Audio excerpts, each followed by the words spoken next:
آپ آئی M F کو ایک ڈاکٹر کی طرح سمجھیں جو آپ کو ایک دوائی دیتا ہے جس کی آپ کو اشد ضرورت ہے لیکن آپ لینا نہیں چاہتے، اور کیونکہ اس کا ٹیسٹ خراب ہے اور اس کی وجہ سے آپ لینا نہیں چاہتے، لیکن وہ آپ کی لانگ ٹرم بینیفٹ کے لیے۔ اسی طرح سے آپ یہ سمجھیں کہ آئی ایم ایف ایک ایسا ادارہ ہے جس کے پاس آپ تب جاتے ہیں جب آپ کے پاس پیسے بالکل نہیں ہوتے، اور آپ اس سے پیسے لینے کے بعد اگر آپ دکھائیں کہ آپ ایک فریولس ویکیشن، آپ ایک زبردست سے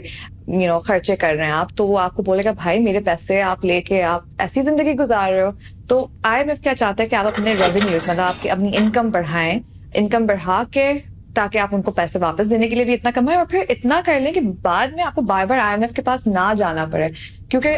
سب اس دوست سے چڑھتے ہیں جو بار بار ادھار مانگتا ہے۔ اس کا ایک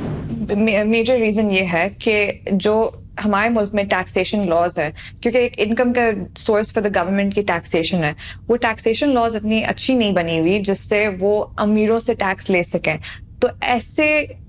سچویشن میں ان کے لیے کیا ہوتا ہے ایزی کہ وہ انڈائریکٹ ٹیکسز بڑھا دیں، جیسے فار ایگزامپل پیٹرولیم لیوی ابھی جو وہ حد سے حد تک 30 روپے ہو سکتا ہے، جس کی طرف وہ 30 روپے کی طرف جا رہے ہیں ابھی، وہ ایک عام بندے کے اوپر اس کا اثر زیادہ ہے کیونکہ وہ اس کے انکم کا حصہ زیادہ ہے بنسبت ایک امیر بندے کے جس کے وہ انکم کا چھوٹا سا حصہ ہوتا ہے۔ ہونا یہ چاہیے کہ ٹیکسیشن لاز کو ریوائز کیا جائے اور امیروں کو آلریڈی جو ٹیکس نیٹ کے اندر ہیں ان کو اور بہتر طریقے سے لایا جائے، ٹرانسپیرنٹ طریقے سے۔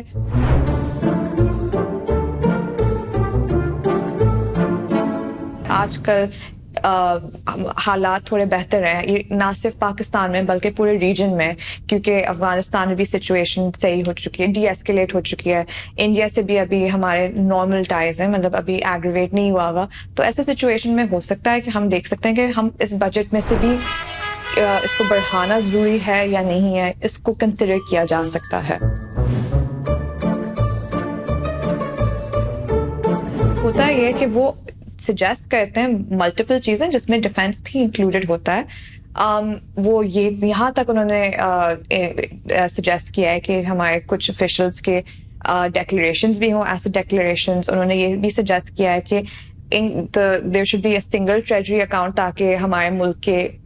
ڈیٹ تھوڑی کم ہو، تو اس سنگل ٹریجری اکاؤنٹ میں ڈیفینس کا بھی اکاؤنٹ شامل ہے، amalgamated into one۔ تو وہ آئیڈینٹیفائی کرتے ہیں from time to time, and اس کے اوپر based on what is feasible implement بھی ہوتا ہے اور کبھی نہیں ہوتا۔ ہماری اکانومی کا ایک فیچر ہے کہ ہم بوم بس سائیکل سے گزرتے ہیں۔ بوم میں ہم ایک ریپڈ گروتھ سائیکل سے گزرتے ہیں جس میں ہمارے حکمران انسسٹینیبل ایسی چیزیں جو لانگ ٹرم اسٹے نہیں کر سکتی اس سے گروتھ پش کرتے ہیں، پھر ایک دم سے جو ہے اس سے ہمارے کرنٹ اکاؤنٹ ڈیفیسٹ انکریز ہوتا ہے، ہمارے ریزروز کم ہو جاتے ہیں، ہمارے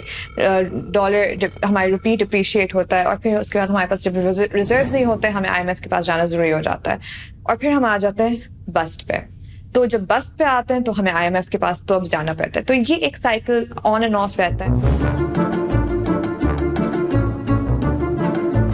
ہمارے پالیٹیشنز نے اگین آئی ایم ایف کو ایک اسکیپ گوٹ بنایا ہوا ہے، ایک اپنا کالا بکرا بنایا ہوا ہے کہ جب کسی کو برا بننا ہے تو آئی ایم ایف کو کہہ دو، جب وہ اپوزیشن میں ہوں گے تو بولیں گے آئی ایم ایف کے پاس جانے کی ضرورت نہیں تھی، یا آئی ایم ایف کی آپ تو ہر بات مان لیتے ہیں، یا آپ آئی ایم ایف کے ایجنٹس کو آپ لائے ہوئے ہیں۔ جب وہ خود حکومت میں آتے ہیں تو دین وہ پھر بولتے ہیں کہ نہیں آئی ایم ایف کے پاس جانا ضروری تھا، تو پھر اپوزیشن جو اب ہوتی ہے وہ یہ کرتی ہے۔ اسی طرح سے it goes on, but that is primarily because I M F is an easy target, کیونکہ وہ ایک ایکسٹرنل چیز ہے، اس کو برا بنانا ان کے لیے آسان ہوتا ہے۔